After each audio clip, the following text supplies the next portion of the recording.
ব্যক্তি জীবনে পানি শুধু আমাদের প্রয়োজন সীমাবদ্ধ নয়, পানি এখন আমাদের অধিকার এবং এই অধিকার আদায়ের লড়াই আমাদের গ্রামীণ উপকূলীয় মানুষের যে স্ট্রাগল, তারা এত দূর মাইলকে মাইল, কিলোমিটার থেকে কিলোমিটার তারা হেঁটে যাচ্ছে, তারা পানি নিয়ে আবার ফেরত আসতেছে। সেই পানি তাদের নিয়ে আসতে যদি দেরি হচ্ছে, পরিবারের সাথে তাদের বিবাদ বাঁধতেছে, তাদের বড় কথা শোনা লাগতেছে, এইটুকু পানি আনতে এত দূর যেতে হয়, এত সময় লাগে, এই যে কটাক্ষ তাদের শুনতে হয়, এখানে তাদের কোনো দোষ থাকে না।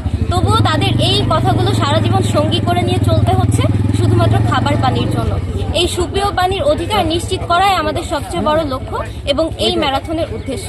এজন্য আমরা এখানে এসেছি এবং আমরা চেষ্টা করব যে এই অধিকারটা যেন আমরা ফিরে পাই, সুপেয় পানি যেন সবাই আমরা এফোর্ড করতে পারি এবং একই সাথে এই রান ফর ওয়াটার যেন আমরা বাস্তবায়ন করতে পারি। আমরা সেই নারীদের প্রতি সলিডারিটি জানাতে চাই, আমরা সবাই মিলে একসাথে দৌড়াতে চাই, মিলিয়ন স্টেপস আমরাও নিতে চাই সেই ইনস্টিটিউটের মধ্যে।